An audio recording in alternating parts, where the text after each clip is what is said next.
Tamil super star hero Jayam Ravi తన భార్య ఆర్తి ఇద్దరు కూడా విడాకులు తీసుకుంటున్నారని రీసెంట్ గానే తెలిసింది. అఫీషియల్ గానే వాళ్ళిద్దరు కూడా చెప్పడం జరిగింది. అయితే జయం రవి ఏం చెప్పుకొస్తున్నాడంటే, మా అభిప్రాయం మాది, ఖచ్చితంగా మా ప్రైవసీని మీరు కూడా ఖచ్చితంగా సపోర్ట్ చేస్తారు అనే విధంగా కోరుకుంటున్నామని తన ప్రేక్షకుల్ని కూడా కోరుకోవడం జరిగింది. అయితే ఇక్కడే అసలైన విషయం ఏంటంటే, తన భార్య ఆర్తి మాత్రం అసలు విడాకులు తీసుకుంటున్నట్టు నాకే తెలియదు, నాకు అసలు ఆయన కూడా చెప్పలేదు, అసలు విడాకులు తీసుకోవడం నాకు ఇష్టమే లేదు, ఎందుకంటే నాకు ఇద్దరు పిల్లలు కూడా ఉన్నారని చెప్పేసి కోర్టులో కూడా చెప్పడం జరిగింది. సో తన మాటలు విన్న తర్వాత కోర్టు ఏం చెప్పిందంటే, ఓకే వీళ్ళిద్దరికి కౌన్సిలింగ్ ఇవ్వాలి, ఏదో ఒక విధంగా వీళ్ళిద్దరు కలిసి ఉండేటట్టు చేయాలనే విధంగా కొంత సమయం మాత్రం ఇచ్చారు. కాకపోతే జయం రవి మాత్రం కడాఖండిగా చెప్పేశారు, ఖచ్చితంగా నేను మాత్రం ఆర్తితోని కలిసి ఉండలేను, నాకు ఖచ్చితంగా విడాకులు రావాల్సిందే అనే విధంగా తను కూడా చాలా స్ట్రాంగ్ అని నిలబడడం జరిగింది. సో అప్పుడు తను ఏం చేసింది, ఆర్తి అంటే ఓకే తన ఇంట్లో నుంచి ఉండడం ఇష్టం లేదు అని చెప్పేసి తన ఇంట్లో నుంచి వెళ్ళిపోమండం,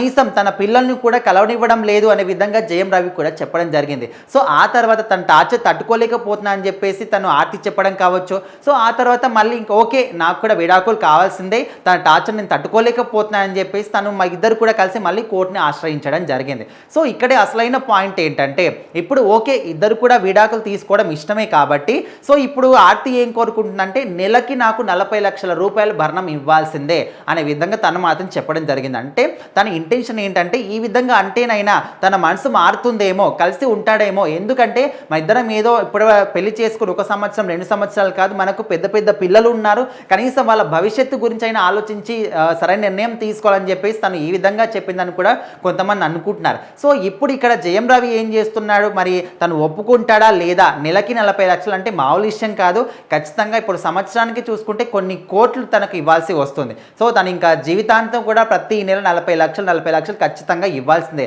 సో మరి ఈ కండిషన్కి తను ఒప్పుకొని విడాకులు తీసుకుంటాడా, లేకపోతే లేదులే ఇద్దరం కలిసే ఉందాము, మన పిల్లల కోసం మనం కలిసే ఉందాం అనే విధంగా ఆ విధంగా ఒప్పుకుంటాడా అని ఒక డైలమాలో మాత్రం ఉన్నట్టు తెలుస్తుంది. సో మరి కోర్టు పరంగా కావచ్చు, వాళ్ళిద్దరు ఆలోచించుకొని ఏం చెప్తారు. సో ఇప్పటి వరకు చూసుకుంటే తెలుగు సినిమా ఇండస్ట్రీనే కావచ్చు, తమిళ్లో కావచ్చు, ఎక్కడైనా కావచ్చు, అసలు సినిమా ఇండస్ట్రీలో పెళ్లిళ్ళు కావచ్చు, ఆ తర్వాత ఈ విడాకులు కావచ్చు సర్వసాధారణం అయిపోయి, అసలు పెళ్లిళ్ళ విషయంలో ఉన్నటువంటి వాల్యూని తీసేస్తుంది ఖచ్చితంగా సినిమాల ప్రభావమే, సినిమాల్లో పనిచేస్తున్న వాళ్ళ యాక్టర్ల యొక్క ప్రభావమే అనే విధంగా సమాజంలో చాలామంది కూడా మాట్లాడుకుంటున్నారు. ఎందుకంటే వాళ్ళని చూసి వాళ్ళ అభిమానులు కావచ్చు, లేకపోతే వేరే వాళ్ళు ఎవరైనా కావచ్చు, వాళ్ళే చేస్తున్నారు, మనం ఏంటి, మనం కూడా ఇదే విధంగా చేద్దామని రియల్ లైఫ్లో వాళ్ళు కూడా విడాకులు తీసుకుంటూ ఉన్నారు. సో ఇలాంటివి ఖచ్చితంగా సినిమా ప్రభావం, అదేవిధంగా సినిమాలో చేసిన వాళ్ళ ప్రభావం ప్రజల మీద ఎక్కువగా పడుతుంది, వాళ్ళ వల్ల సమాజం కూడా చెడిపోతుంది. సో ఇప్పుడు చాలామంది కూడా ప్రేమించుకుంటున్నారు, పెళ్ళిళ్ళు చేసుకుంటున్నారు, 1 సంవత్సరంలోనే సెలబ్రిటీస్ అందరూ కూడా విడిపోతున్నారు, వాళ్ళకి పిల్లలు ఉన్నా కూడా